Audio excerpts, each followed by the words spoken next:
So some of you are present last class, some of you were not. Right. Oh.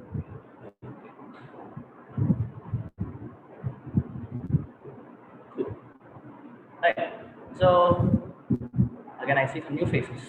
Right. How many of you attended the last class? Like, how are you? Okay. You attended. Who didn't attend? Ah, okay. Can I know your names? Sorry? Pranita. Pranata. Okay. Satyapriya. Okay. Samana. Sorry? Nilima. Neha. Okay. Fine. Fine. Fine. So, did you attend the last class through online? Did you attend? Okay. Fine. Good enough. Right. So, all of you know what we discussed. Right. So, we started with the basics. Right. How solutions are formed. What are the energy concentrations? What is the solute? What is the solvent? What are the different types of solutions? Henry's law, which talks about the solubility with respect to pressure, right? And then we went on to see how are you going to Henry's law with its applications. I told you applications are very important. At least you'll get in 1 or 2 marks, right? And then we went on to see what are the different concentration terms. How will you express the concentration of solutions in different ways? And I think we saw three things. First one was percentage composition, molality, right? I think these three, and in that again, in mass percentage, sorry, in percentage composition, we saw M by M, M by V, and V by V. These are things which we saw. Okay, so today maybe we'll start with the problem from whatever we discussed. Okay, so let me see what I have. Oh wait, actually before that, we'll just complete all the concentration terms and we'll go for the problem. Okay, just two more are there. Just complete it. Okay, so next one is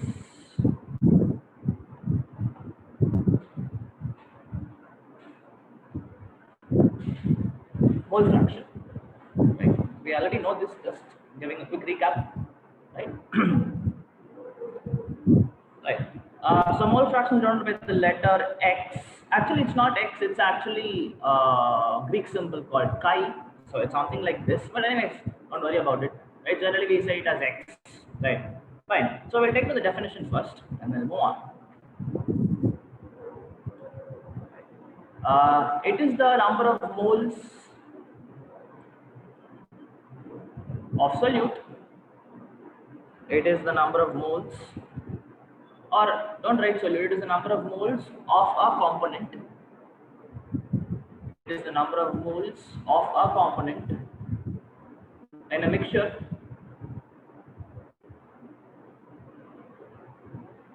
given that the total number of moles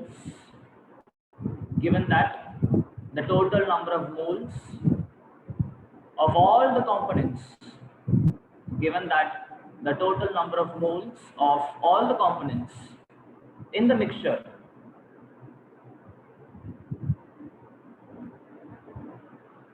is equal to 1. Is equal to 1, ONE1. Okay, right? So that's the simplest way of putting it, right? So what it says is I have a mixture. Say assume that I have some n number of components, right? So if I take the number of moles of each of these components and I sum it up, I add them all up, and if I find that the total number of moles is 1, right? So in that, how many? If I talk about a particular component, right? In that, how many number of moles of that particular component is there in total 1 mole? That's how it is. It's like mass percentage. It's exactly like mass percentage. Two differences. One difference is we are talking in terms of number of moles. That is the first difference. Second difference, in case of mass percentage, the scale is from 0 to 100. Maximum 0, minimum 0%, maximum 100%. Here, scale is going to be from 0 to 1. That's the only difference. Right? Okay. So, say if I have two components, XA, for example, I have two components A and B. XA will be equal to number of moles of A divided by number of moles of A plus number of moles of B. This is how we define it. Now, please understand, if I find that this total number of moles is equal to 1, then what happens? The mole fraction and the number of moles of that particular component is equal. Is it not? That is what is given in that statement, right? So if they are not going to give you any information regarding what is the total number of moles present in the component or in the mixture, you assume that to be 1, right? Again, if you assume that to be 1, what will happen? The mole fraction will be equal to the number of moles, and that's exactly what we see here. Yes. Okay.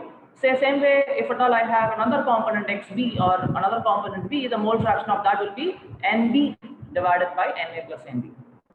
Okay. Now please understand the total mole fraction. As I told you, the scale is between 0 and 1, right? So if you sum up all the mole fractions, say, oh sorry, there is a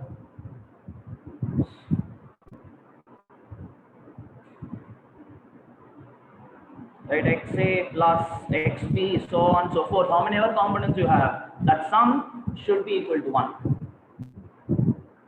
right? Because that's the maximum value, right? Okay, so that means if I have only 2 components in the mixture, right? So if I know mole fraction of one of the component, I already know what is the mole fraction of the other component. Is it not? Say if xa plus xp is equal to 1, if I know xa, how will I find xp? 1 minus xp will come. Yes, if at all you can write it. Say xp will be equal to 1 minus xp. So if you know one of them, the other one is known. Again, this will work only if I have 2 components, but if I have 3 or 4 components, this might not work. Right? Cool. So that is about mole fraction. And I think last one in this concentration terms is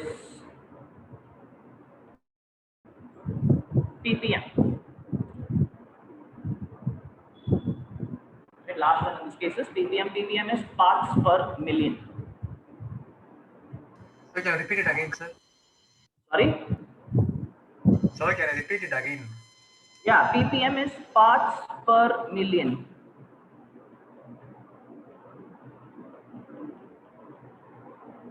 Right? Okay. Now again, it is going to be exactly similar to mass percentage. Now again, the only difference is that instead of 0 to 100, we are going to take 0 to 1 million. That is 10 power 6. That's the only difference. Right? Now we don't have to take any definition as such. We can directly go for the formula because this is not that important. Questions coming from this particular part is very rare. Right? So we'll directly go for the formula. Very simple. Right? So ppm will be equal to mass of solute divided by mass of solution into, instead of 100, what I have to put? 10 to the power 6. Right? Now, obviously, you can understand where and all we can use parts per million. If at all the concentration of the solute or concentration of a particular component is very less, say you go for, we know Delhi, right? Delhi is so much polluted, right? So we talk about what are the pollutants present. And at that time, you speak about in terms of parts per million because it's going to be very small amount of substance present, right? So in those cases, we go for parts per million. We even have parts per billion, ppb. But again, we don't have to go for it. This is what is there in the syllabus, right? Okay, so I think these are enough for us. So now I think we'll just go for a problem. Let me see what I have. Oops, it's here.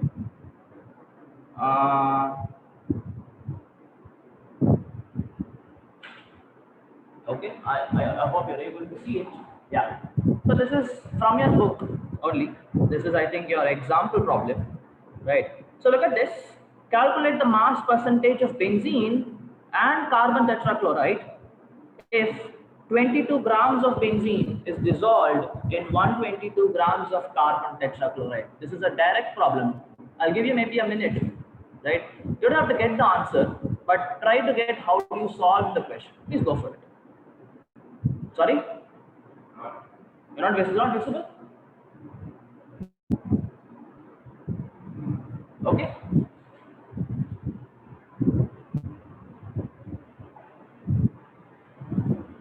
Right, this is directly, you can substitute it. They're asking you mass percentage, they're basically asking m by m percentage. Right, you know the formula.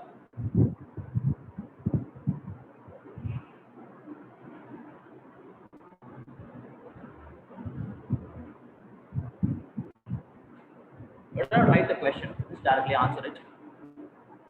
It is there in your textbook. This question is there. I think this is an example problem.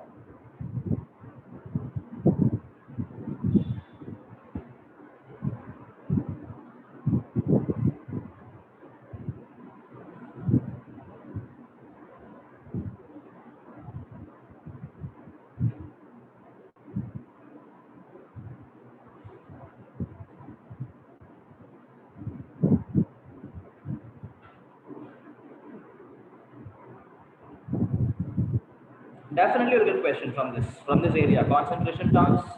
You will even get a question in 3 mark or 4 mark also. Definitely. Yeah. Sir, Yeah. sir, for the mass of solution, you need to add the mass of benzene and the mass of carbon tetrachloride, sir. Yes, yes, yes, yes.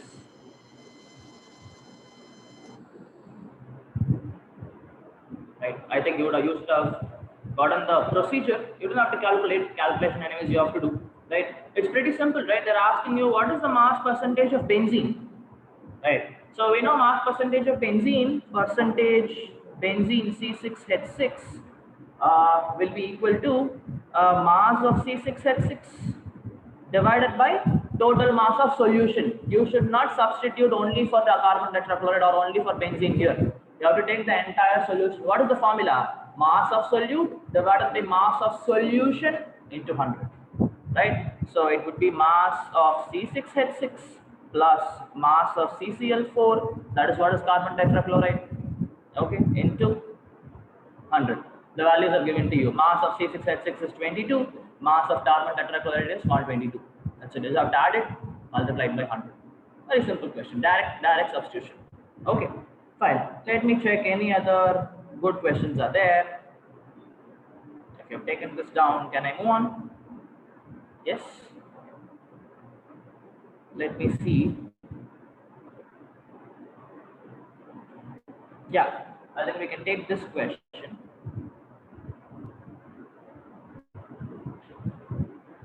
Calculate the mole fraction of ethylene glycol. Ethylene glycol is CH2OH, CH2OH. Yeah, right? Okay, so anyways, in a solution containing 20% of ethylene glycol by mass.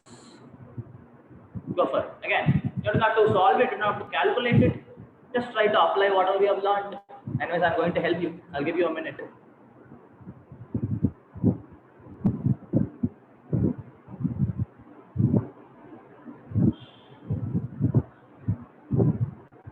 So now see, they have not given what is the total mass. So what will you do? Sorry?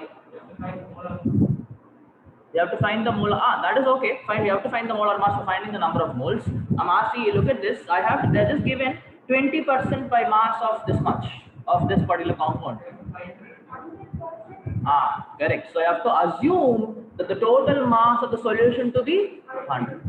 See, that's what I told you. Definitions are more important. Go for it. Go for it. Let's try.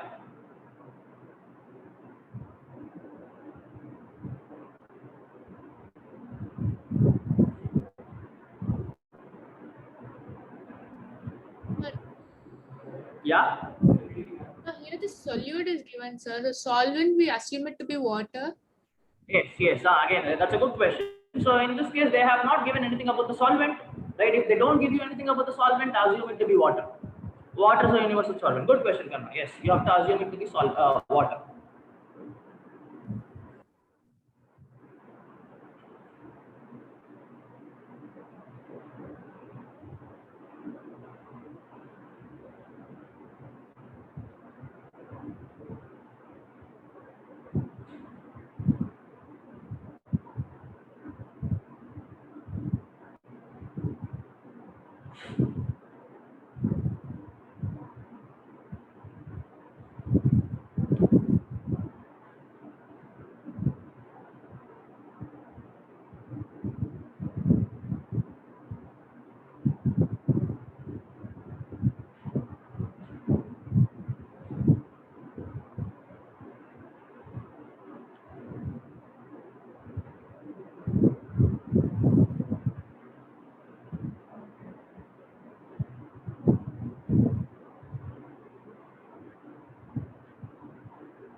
Okay, so what can we do?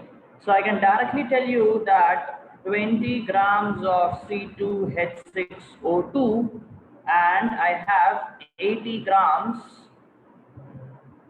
H2O. Can we say this? Right, because total is 100 grams. They have not given anything about the total mass. So I'm going to assume it to be 100 grams. So I can tell that the 20 percentage means 20 grams of that, and rest of it are going to be water. Done. Our problem is solved. Actually done.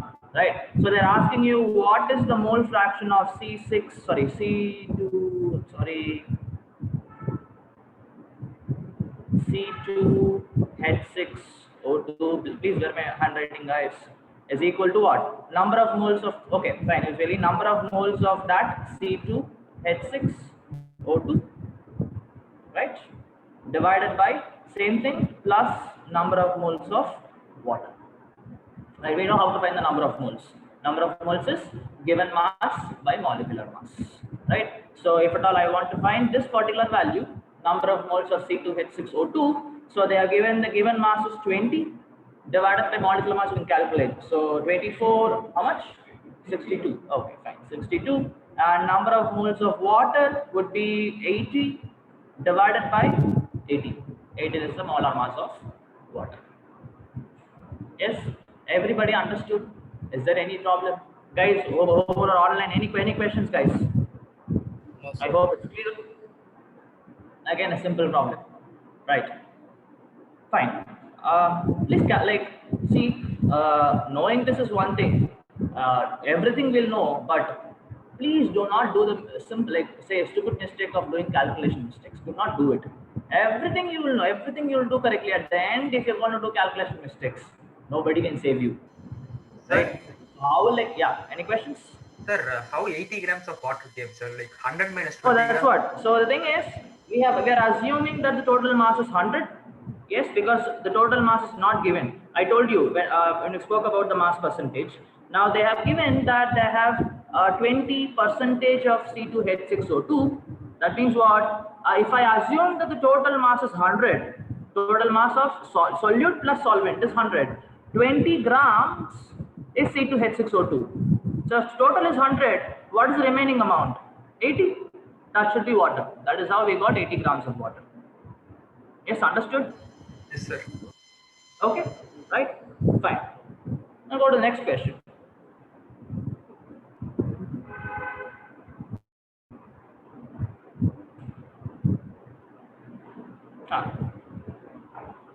Again, look at this. Maybe is it okay? Or to zoom it? Is it fine? Okay. Calculate the molarity of a solution containing 5 grams of NaOH in 450 ml solution. Again, a direct question, right? You know the formula for molarity. Just substitute it.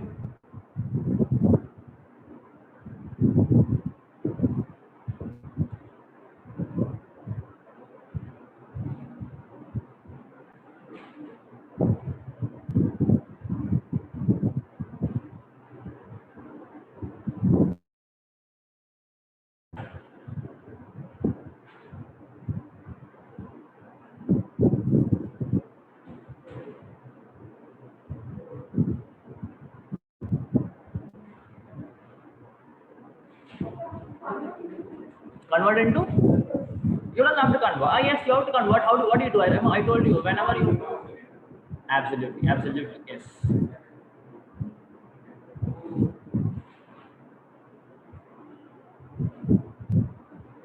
So it's number of moles by volume, and if volume is in ml, multiply the numerator by 1000.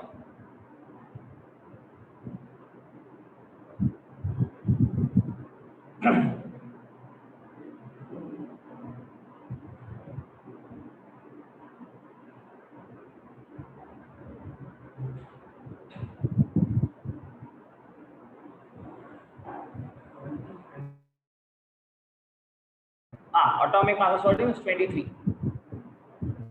Right? So guys, 1.2.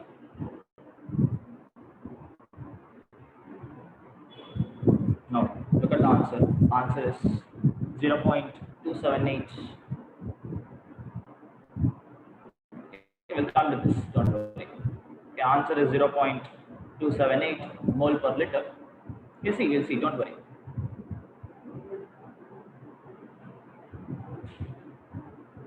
Right, so again a simple problem. So first let me calculate what is the number of moles of NaOH. Number of moles again would be given mass by molecular mass. Yeah, it's 450. Right, so 5 is the given mass, molecular mass would be 40. NaOH if you calculate will be 40. That's it. So now I have to calculate what is the molarity of the solution, that is number of moles by volume. So 5 divided by 40 into the volume is 450. And since it's an ml, I multiplied by 1000. That's it. Just a formula substitution, except that you have to calculate what is the number of moles. That's the extra step which you have to do.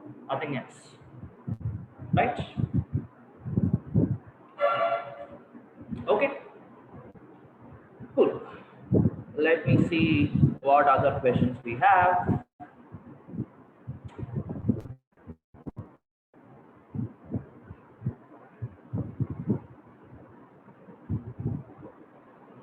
Yeah, see, this kind of questions can also come. See, simple questions. Define the following terms. This I have seen this kind of questions coming in exam also. Now you don't have to do spelling. That's what I told you. It's 0.278. Yeah.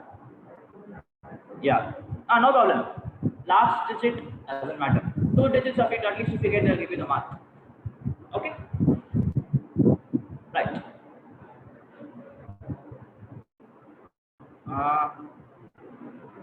I am just looking for. Okay, this seems like a nice question. Okay. Concentrated nitric acid used in laboratory is 68% nitric acid. Okay, they are giving you its aqueous solution. That means we know it's water as a solvent. What should be the molarity of such a sample if the density of the solution is this much? Yeah. Yes, because again they have not given anything about total mass, so you can assume it to be 100 grams and take the whatever the mass percentage as the mass itself. Try it out. I'll anyways help you.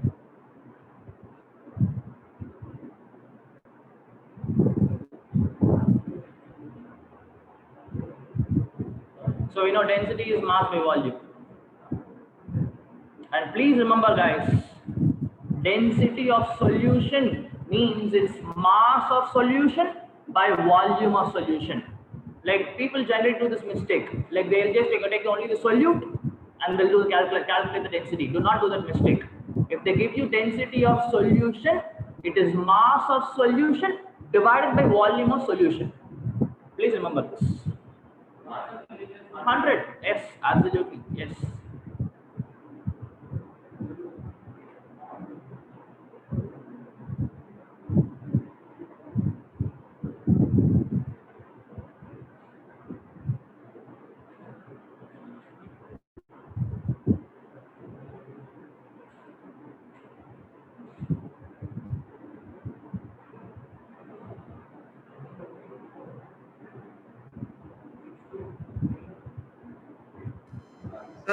Sir, so Yeah. here you take the solution as water, right, sir? Yes, it's aqueous solution is given, right? Aqueous solution solvent is water. Yes. 28. Oh, mass of nitrogen is 14. N2 is 28. It's 14. 14. Nitrogen is 14.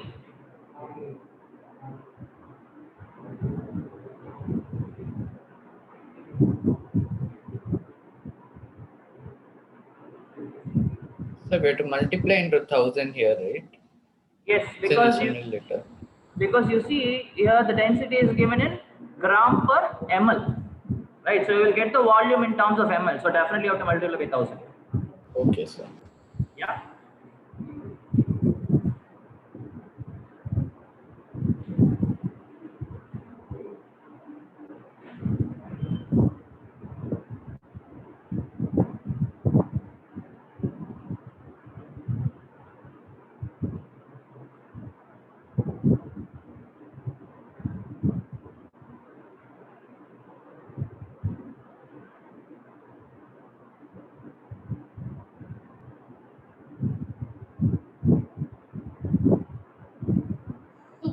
be the mass, sir? Sorry? What will be the mass, sir? The density equal mass. What? Okay, so now that's it. They have not given anything about the total mass of the solution. So what will you do? Sir, 32 grams. We have to. Sir, I got 32 grams, sir, for the Okay. mass of So water. 68 grams nitric acid, the rest 32 grams is water. So the basically total mass of solution we assume it to be 100. Right? If the total mass is not given, we assume it to be 100.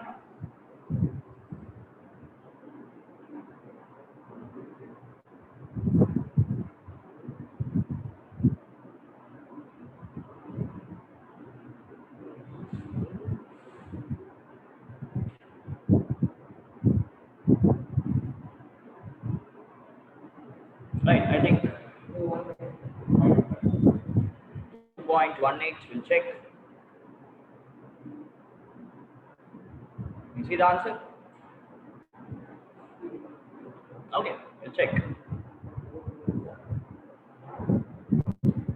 Right. So first things first, they're not given anything about the total mass, so we'll assume it to be 100. So we can tell that I have 68 grams of HNO3 and I can tell that I have 32 grams of water. Done? Right. Fine. So first thing they're asking you what is the molarity. For molarity, we know we require number of moles of HNO3 and we require total volume of the solution, and obviously if you get it in ml after multiplied by 1000. This we know. Right. Okay. Number of moles of HNO3 can be directly calculated because we know the given mass. We know what is the molecular mass of HNO3. Correct. So number of moles of HNO3 would be 68 divided by 15 plus 48, 63. That is the number of moles of HNO3. Done? Right? Now, we have to find the volume of solution. Right? Now, they have given us the density. Now, density is mass by volume. Right? So, now density is given as 1.504. Mass of solution is what? 100. Right? They are not given it. So, we'll assume it to be 100. Divided by volume is what we have to find. Now, please understand, they have given you it in gram per ml. So, this we know is 100 grams, right? So, volume you will get in terms of milliliter only, right? So, you'll multiply. That's why you're multiplying here by 1000. So, you can calculate that, put the value, volume of solution, you'll get the molarity value. As simple as that. Okay. So, first step is calculating the number of moles. Second step is calculating the volume. That's it, and put it in the formula. As simple as that. Sir, Okay. Yes. Any questions?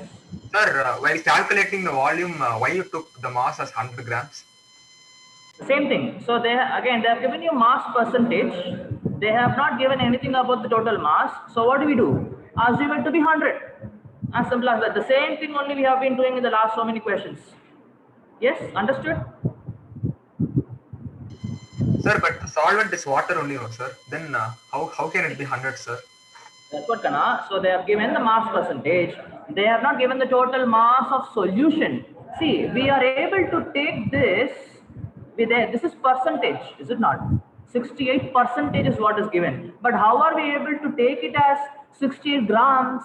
Is because we are assuming the total mass of solution to be 100. And that's exactly what you've done here also. Sir, then why are we calculating the mass of H2O, sir? No, I'm not calculating. It's just I'm just saying, if at all I have total 100 grams, 60 grams of HNO3 is there. That means remaining is water. The remaining 32 grams. That's it. So just for you to know, nothing else. Okay. Yes, understood. Mithun, are you there? Yes, sir, understood, sir. Okay. Yes. Any questions?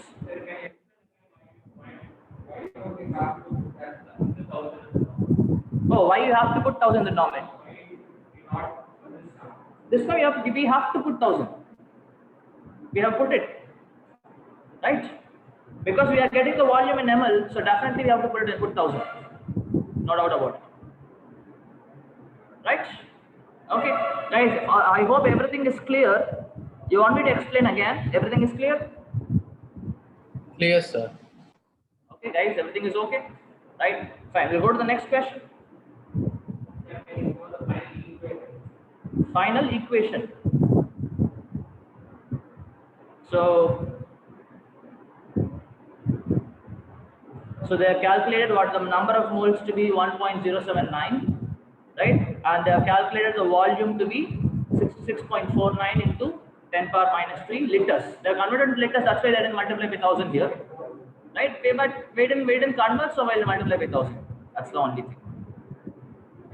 Okay? So it will be 16.23 m is what will be the answer. Okay, so I hope I'm not confusing you. I hope everything is clear, right? Is it fine?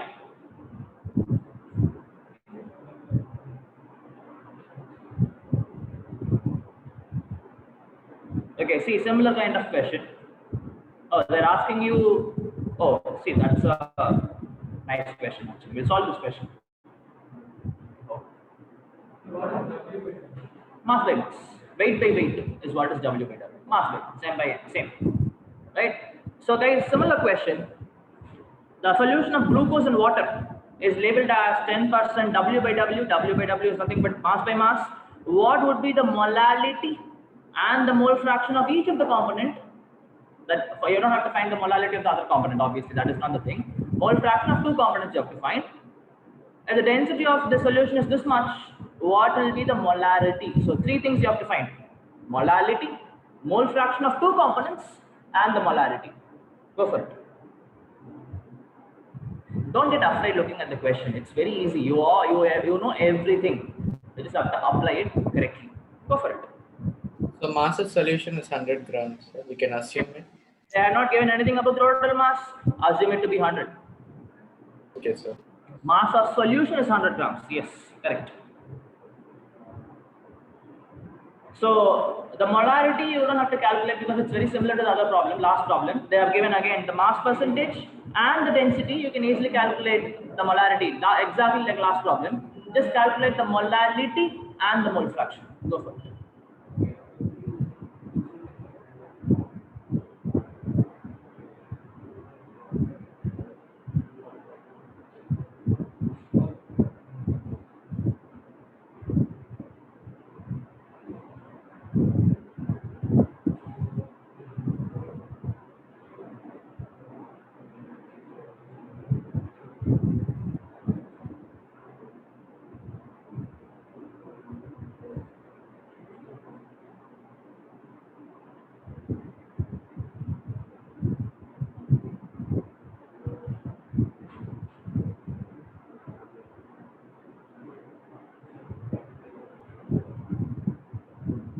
Glucose formula C6H12O6. What is sucrose's formula? Anybody knows? Sucrose formula. Anybody here online? Sucrose formula. C12H22O11, I guess, sir. Correct. It's C12H22O11. Right. So what you do? You just double the glucose, but you remove one H2O. That's how you remember sucrose formula. Okay. Right. It's C6H12O6 for glucose. You double the formula. You remove H2O. That's what is sucrose. We'll study about it in biomolecules. We have a chapter. We'll study about all these things again in organic.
Mole fraction and molality are very easy,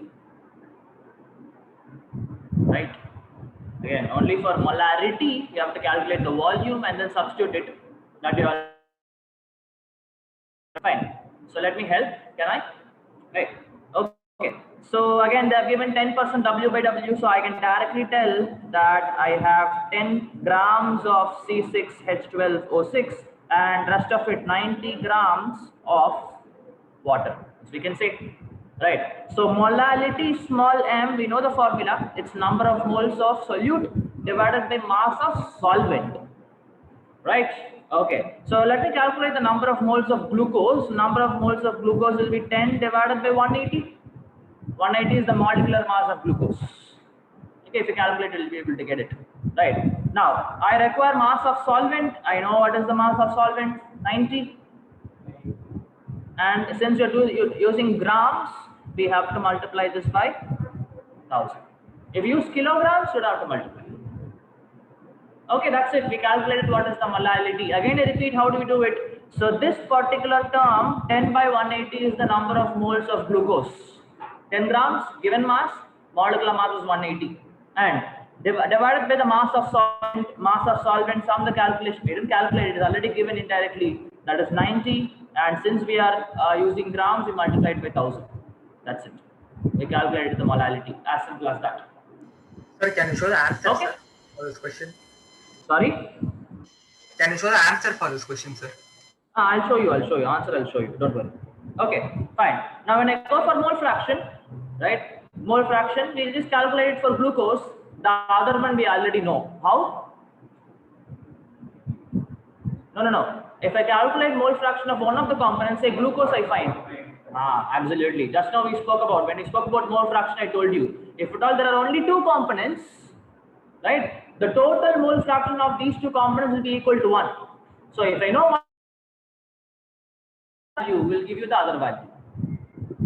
Is it not? Right. So let me calculate mole fraction of C6H12O6, and that would be 10 divided by 180 divided by 10 divided by 180 plus 90 divided by 80.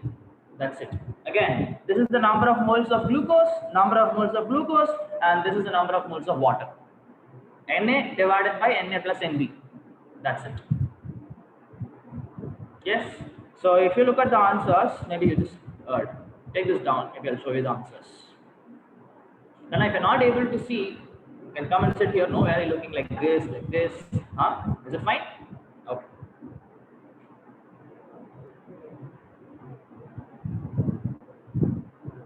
Right. So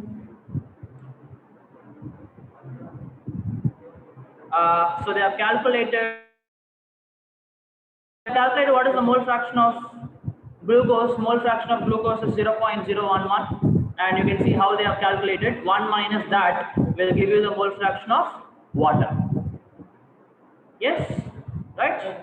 Okay. Now what is the molality? Where is molality? Here. 0.62 would be the answer to this question. Molality would be 0.62. Yes. Okay. You're not. If you, I know you don't have time to calculate, but if you calculate, this should be the answer you should be getting. Right? Okay. Fine. So we'll just solve one more problem, and then we'll go for the next topic. Again, molarity is similar to the previous question. Mass percentage is given, density is given. Exactly similar to the previous problem. Okay, so that's why we didn't solve it.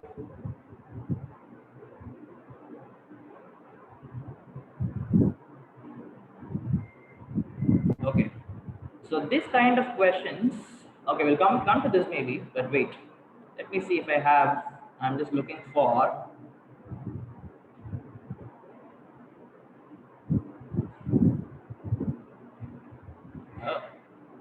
See this. They have good questions. Fine. Maybe you want to solve this or the previous one? Anything, right? Okay, fine. We'll solve this.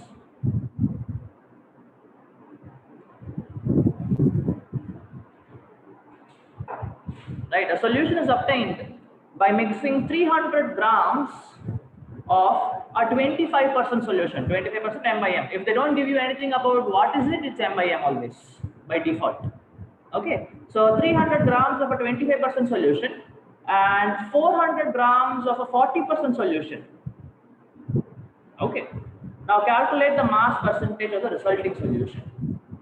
Think about it. Right? Anyways, I'll help you. It's only purely logical.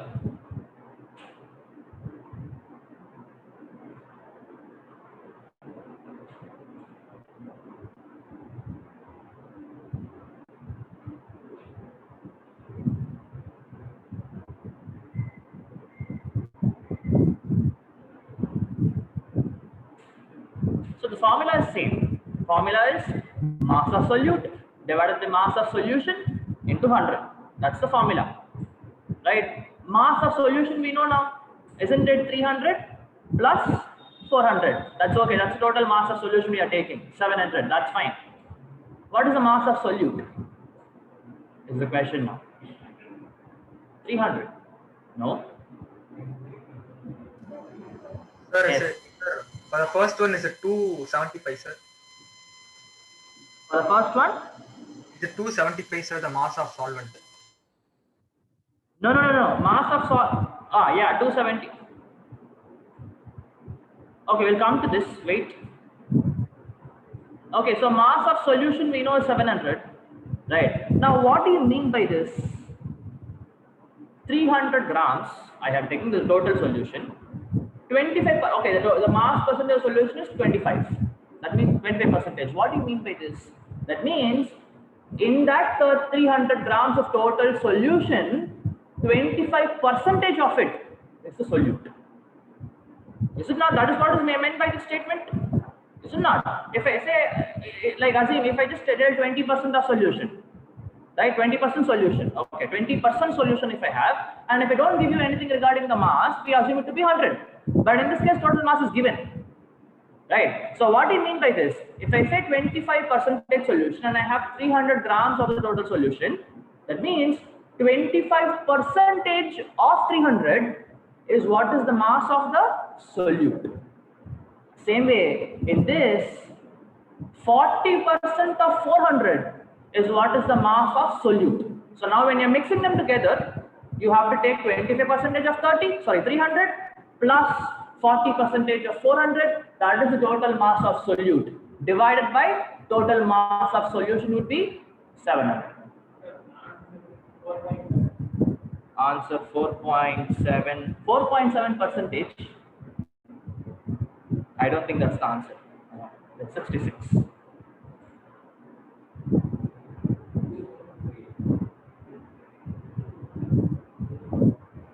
Sir, I have a doubt, sir. Yeah, tell me, Gana. Sir, if this solution is obtained by mixing both of this, then both of this is solute, sir. Yes, so basically it's the same solution. Say both solutions are NaCl solutions, assuming it like that. So both of the 300 grams and 400 grams are mass of solution. Yes, 300 plus 400 is the total mass of the solution. Yes, understood? Yes, sir. Okay, right, fine. So guys, let me calculate. So basically mass percentage again is total mass of solute divided by total mass of solution into 100. This is fine for us, right? Now let me calculate from the first case. Say let me calculate mass of solute from 1 from the first solution. What would be? It would be 25 divided by 100 into 300. That's how we calculate the percentages. Sorry, that's how you calculate the amount. Right, whatever the amount, whatever it is, I can do 75 grams. You'll get it. That is the mass of solute from the first solution. Right. Same way, mass of solute from the second solution would be 40 divided by 100 into 400. 160 grams. Right. Let me write it here at the top. What will be the other answer? So now this percentage composition would be what? 75 plus 160. This is the total mass of solute. Divided total mass of solution. That is easy. 300 plus 400 would be 700 into 1. Be the answer.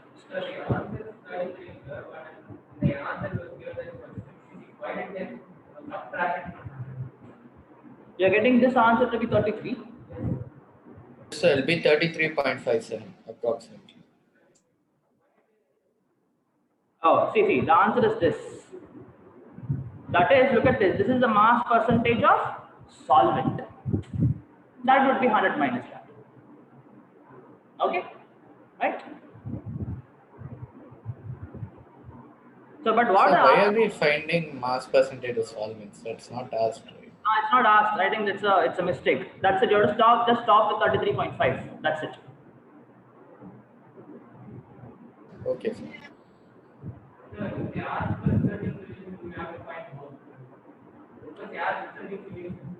Resulting solution? No, we don't have to. I think this is just a mistake. You just have to find what is the mass percentage of solute. That's it.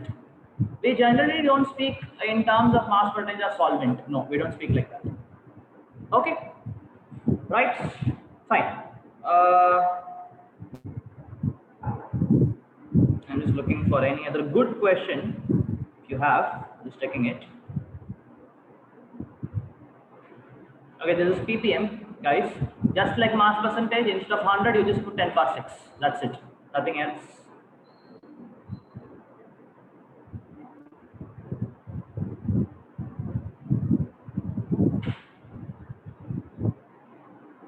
See, State Henry's law and its some important applications.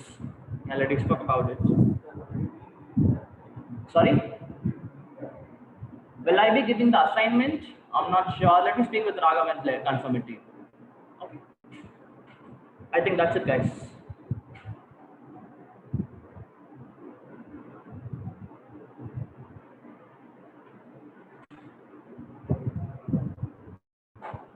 Okay. Okay, you want to solve this? What is the time? Okay, maybe we'll not solve it. We'll actually solve a different kind of question. I mean, I'll give you my own question. Please take down. Guys, you also please take down. I'm going to give you. This is not the question we are solving. Don't worry. Yeah. Okay. 100 ml of 0.5 m HCl solution. 100 ml of 0.5 m capital M HCl solution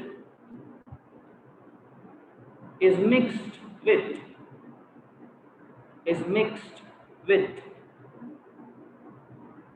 200 ml of 1 m HCl solution.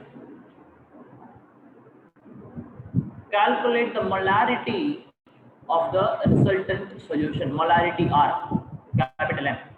Calculate the molarity of the resultant solution. Okay, so it's like similar to the previous problem, but in terms of molarity. Go for it. Think about it. We'll solve it.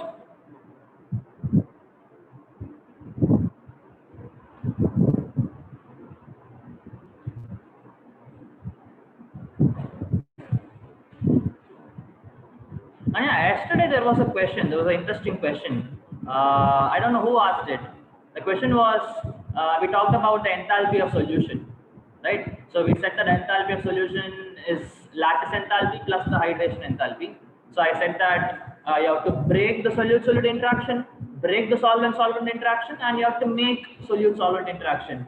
So I think one girl asked me, sir, what if both the energies are equal? What will happen? Is anybody from you here asked? All right. Okay, I don't know. I think. Okay. The thing is, guys, if that happens, if the energy supplied and the energy released are same, that means you will have solute, you will have solvent, you will have solution in the same mixture. That is how it is going to be. Okay, equal amount of all of these. Equal amount of solute, equal amount of solvent, and equal amount of solution.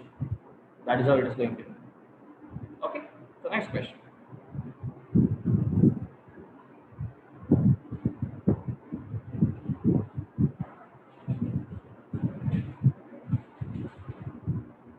So people, in this is again a famous question which can be asked, right? So when you're going to mix two solutions of different molarity and different volume, right? Now the denominator is very easy. Total volume of solution is easy. 100 plus 200 is 300 ml. That's okay, right? Now, yeah. So the thing is, you are say from the first HCl, there is some amount of water.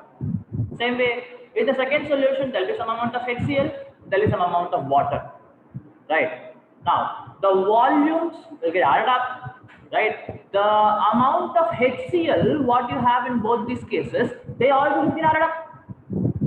Isn't it?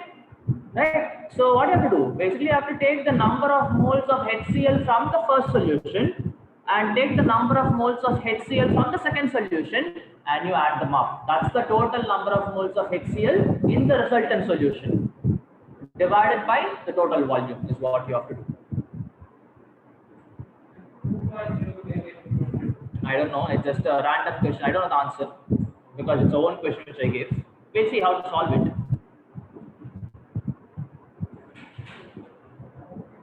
Right? So basically the number of moles will get added up. That's the whole point. Number of moles of solute from the first solution and the second solution will get added up. That's it.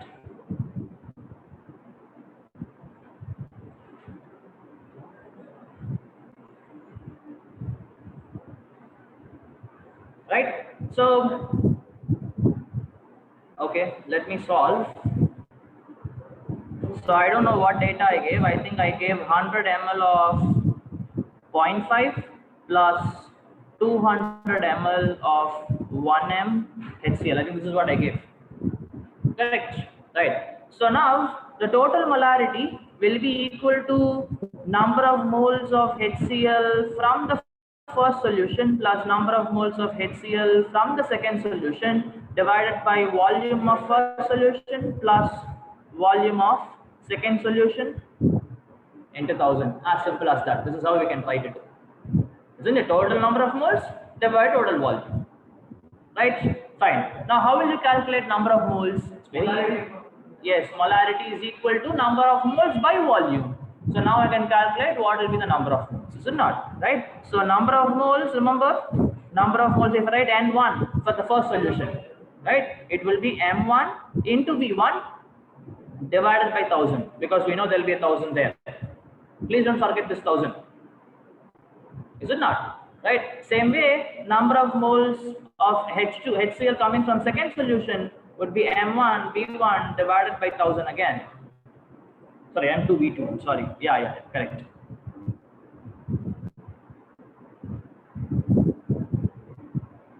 M2 V2 by 1000. Right? I will take it, substitute it, and volume plus volume 1 plus volume 2 is 100 plus 200 is 300 and multiply by 1000. Keep this 1000 as such. Do not calculate because they will get cancelled out. With this 1000 and this 1000 will get cancelled out when you put it in the equation. Okay, very simple. Now, if at all you are a little paranoid about this, I can directly give you the formula. Whenever this kind of question comes, there is a direct formula. M is equal to M1 V1 plus M2 V2 divided by V1 plus V2 into 1000. This you can have with you. Whenever two solutions are given, two different molarities, two different volumes, this formula you can use to find out the resultant molarity. So it's again very simple. M1 V1 will give you the number of moles again from the first solution. M2 V2 will give you the second number of moles. V1 plus V2 will be total volume into 1000. Right? Okay. So we have just half an hour left. Right? So maybe we'll go for the next concept. Okay. Fine. Right. So the next concept. Okay. I hope everybody is ready. Right. Fine. So the next concept we want to study is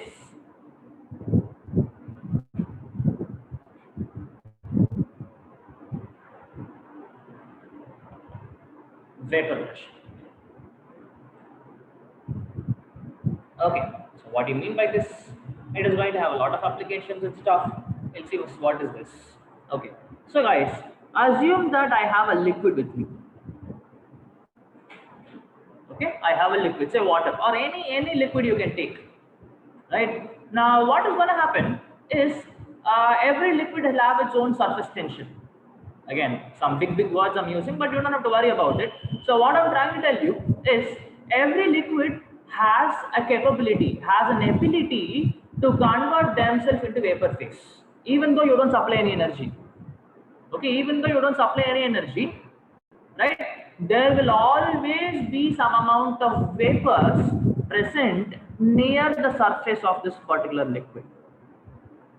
Okay, this is definitely going to happen. Again, if it is going to be a volatile liquid, the amount of vapor will be very high.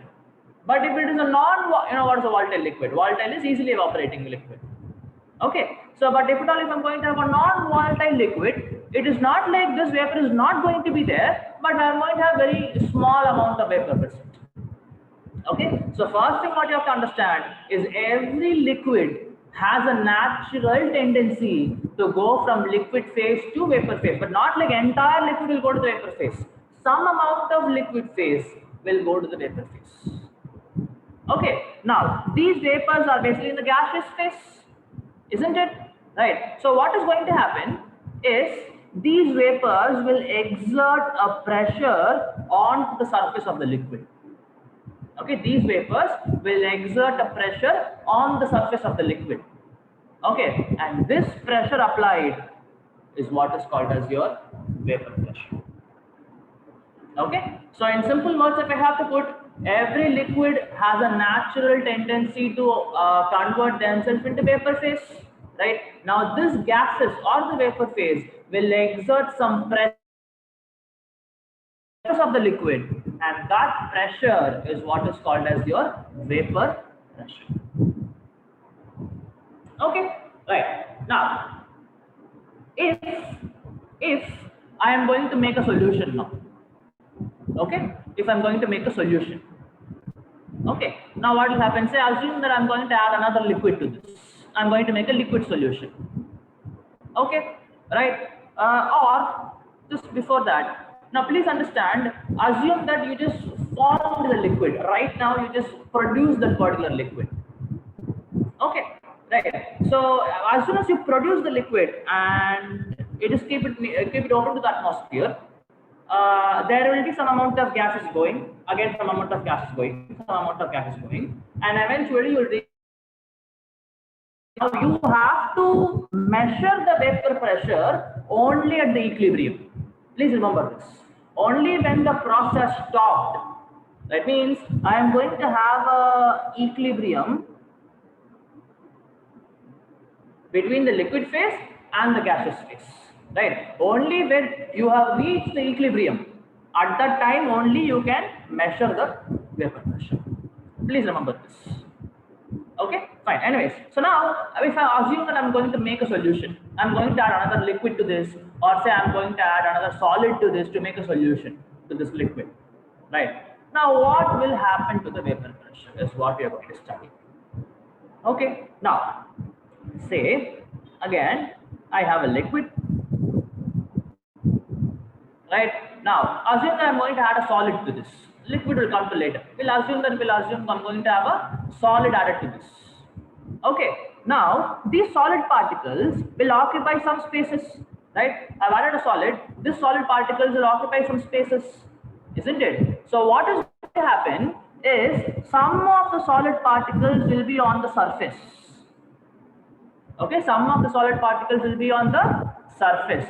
So what is going to happen is the natural tendency of this liquid to convert themselves into the vapor phase is going to get reduced. Why? Because some of the area is getting blocked by the presence of the solid.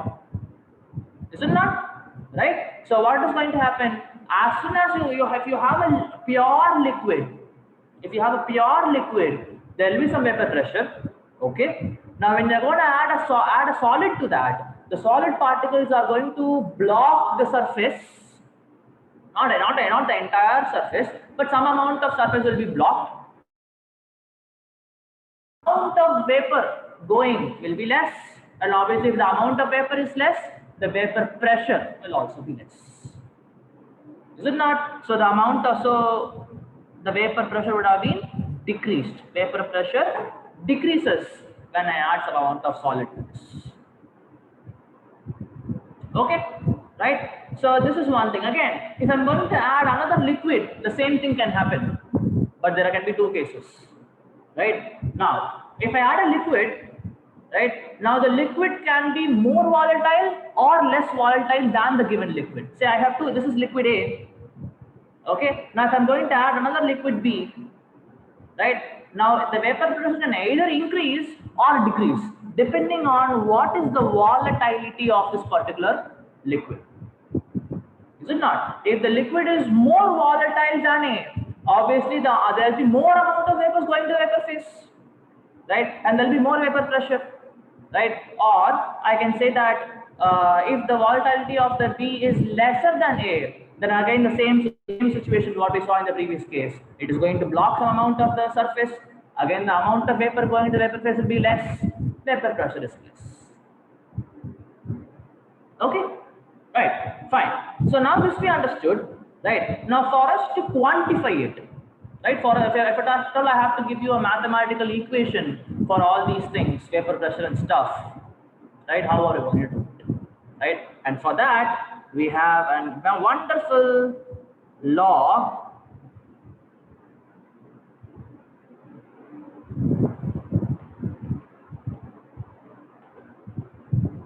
Raoult's law. Please take down the statement. We'll speak about it.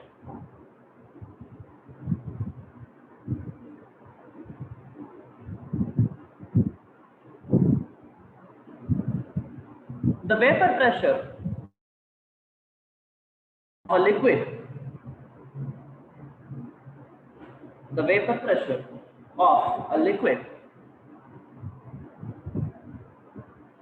in a mixture of liquids, the vapor pressure of a liquid in a mixture of liquids is directly proportional to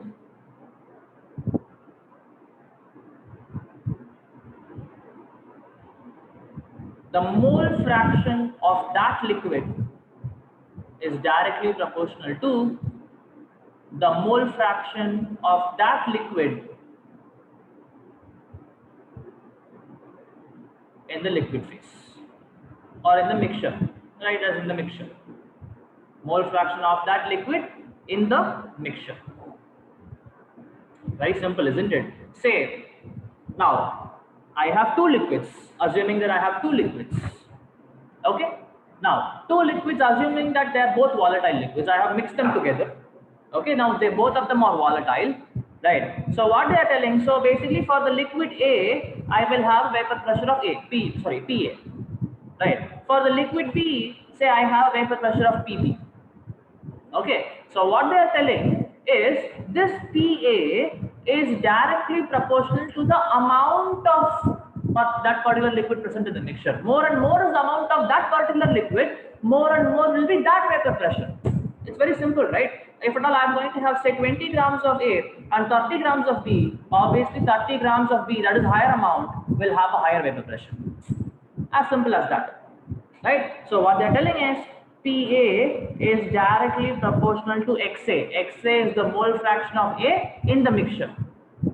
Same way, PB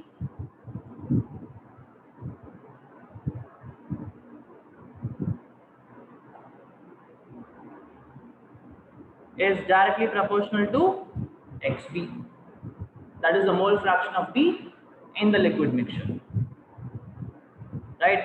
Now, to remove the proportionality sign, we'll put a constant. Okay? Right?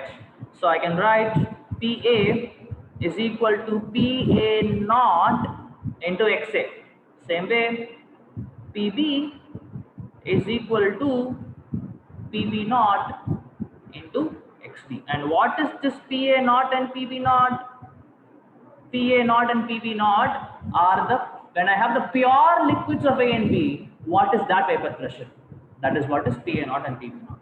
Obviously, you know that when I'm going to mix these two liquids, the vapor pressure will decrease generally. Again, but there can be a case where I can have even increase happening, but generally speaking, right, the vapor pressure will be decreasing when I'm going to mix two liquids. Yeah, PA naught and PB naught. So when I say PA naught, when I have the pure liquid and when I didn't mix the liquids, when A alone is there or when B alone is there, P alone will have vapor pressure. That vapor pressure is what is my PA naught and PB naught. Okay, so I can write it as pure liquid vapor pressure is what is my PA naught and PB naught. Okay, before mixing, and after mixing, what are the vapor pressures? PA and PB.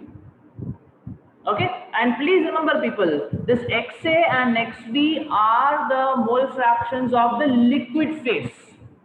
Right? Please understand, there is some amount of vapor also present. I can even talk about mole fraction in the vapor phase, but don't worry about it. These two are going to be in liquid phase. What is the mole fraction of the liquid is what we are speaking about in the liquid phase. Okay.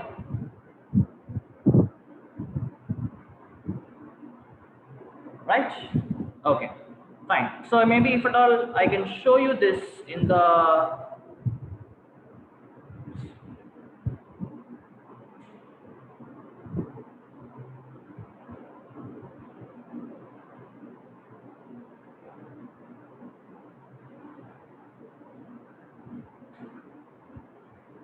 so we're talking about vapor pressure. So this is exactly what is given. Raoult's law, right? This is for a solution of volatile liquids, right? So what they say, the partial vapor pressure, that is PA and PB, right? The partial vapor pressure of each of the components in the solution is directly proportional to its mole fraction present in the solution. Same way. So they're given P1 is equal to P1 naught into X1, P2 is equal to P this thing, right? Now total pressure would be P1 plus P2. That is Dalton's law of partial pressures, right? You can actually take this down, right? Now next thing would be Dalton's law. Sir? Yeah. Sir, so non-volatile liquid won't exert any vapor pressure, sir. Sorry? Non-volatile liquids won't exert any vapor pressure, right? Yeah, non-volatile liquids will also have some vapor pressure that will be very negligible. That's why we are not speaking about it. Okay?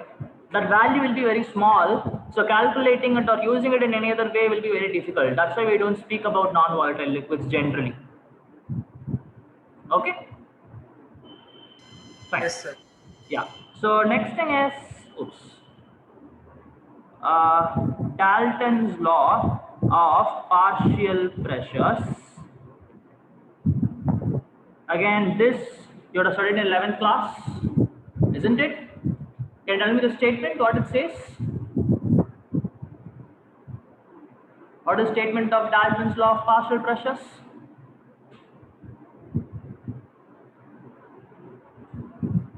Is anybody here and online remembers what is Dalton's law of partial pressure statement? Please take down. Dalton's law of partial pressures. Right. Okay. How do I start it? In a mixture of gases,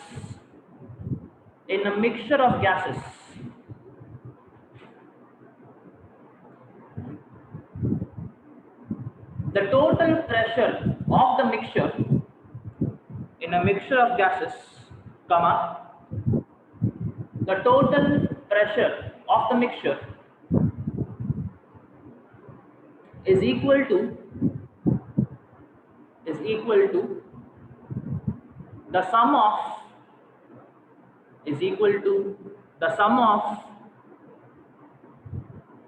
individual partial pressures is equal to the sum of individual partial pressures of all the components.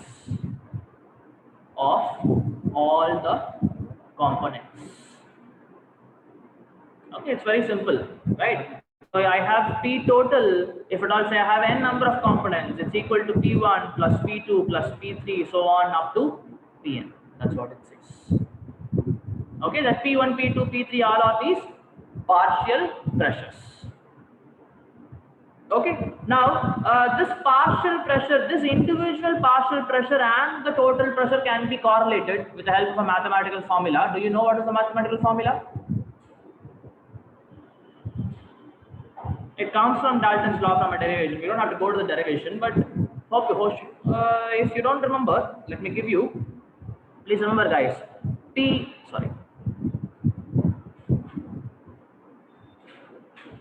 T1 will be equal to P total into Y1. Y is the mole fraction, X or Y. Y is the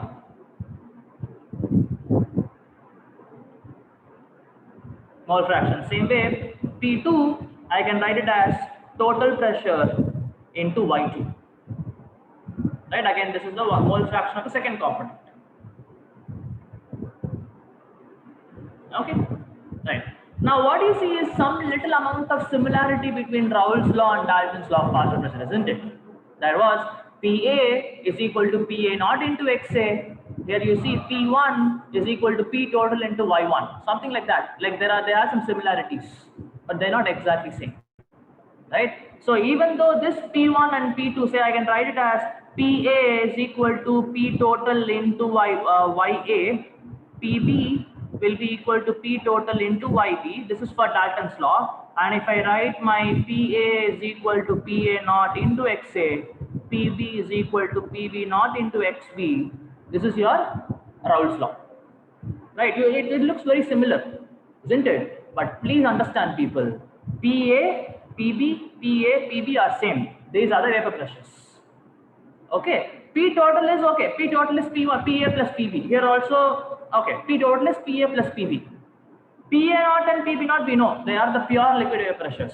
That's okay, right? But this mole fractions, what we write here and here are different.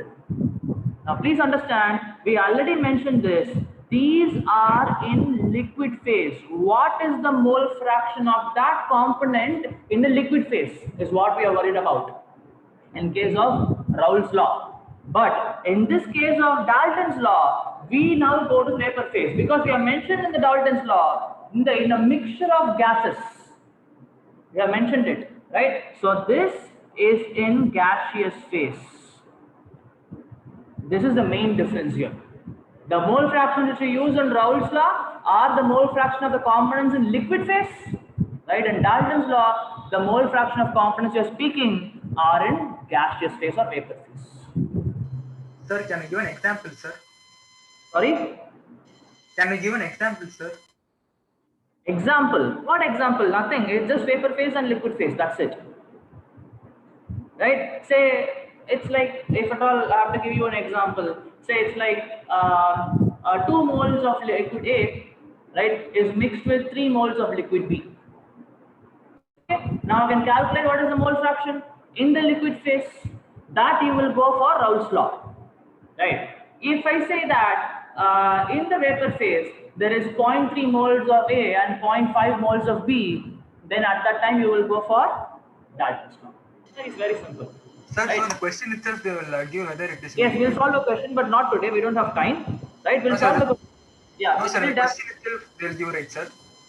Sorry. The question itself they'll give right, sir, whether Yes, the question is in definitely liquid phase they or will give. Definitely they will give. They will mention these are the mole fractions in liquid phase. These are the mole fractions in gaseous phase. They will mention it. Don't worry. Okay. Right. Fine. So I don't want to continue. We just have 5 more minutes. I think we'll wind up. Right. So next class we'll be solving problems on this Raoult's law and your Dalton's law of partial pressures. Okay. Any questions? Remember whatever we saw. Fine. Okay, guys. Thank you so much. Guys, do you have any questions? People are online. Actually, could you Yeah. just define vapor pressure again, sir? Yeah, vapor pressure. Okay, let me go back to vapor pressure.